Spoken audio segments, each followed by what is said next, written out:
Bonjour à toutes et à tous, dans cette vidéo, basée sur la division, notamment le quotient décimal, on va effectuer une division. Alors, voici l'énoncé. Pierre veut partager 246 €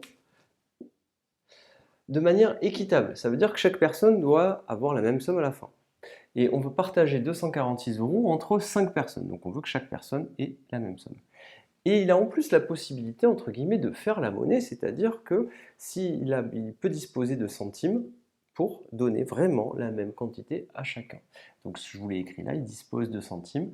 Et si jamais il a 2-3 € qui lui restent, il peut demander à ce qu'on lui donne des pièces de 10 centimes, par exemple. Combien chaque personne aura-t-elle? Alors qu'est-ce qu'on va faire? On va effectuer une division. On va effectuer la division suivante, 246 divisé par 5. Alors allons-y. En 24, combien de fois 5? Alors 5 fois 4, ça fait 20, 5 fois 5, 25, donc on écrira 4 fois. 5 fois 4, 20. Et je mets un moins. 24 moins 20, vous savez, 0 aller à 4, ça fait 4, 2 aller à 2, 0. Ainsi, je vais écrire le 4 ici. Là, j'abaisse le 6. En 46, combien de fois 5? Alors en 46, combien de fois 5? 5 fois 9, 45. 5 fois 10, 50. Donc je vais écrire un 9. 9 fois 5, 45. Donc ici, 45. Et je mets un moins. Je vais calculer 46 moins 45. 46 moins 45, vous savez que ça fait 1.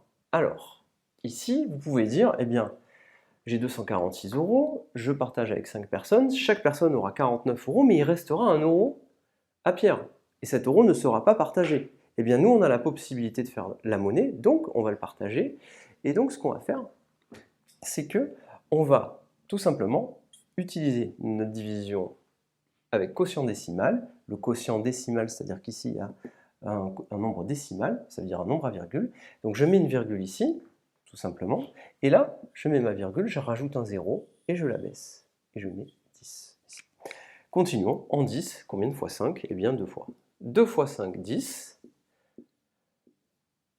10 moins 10 reste 0.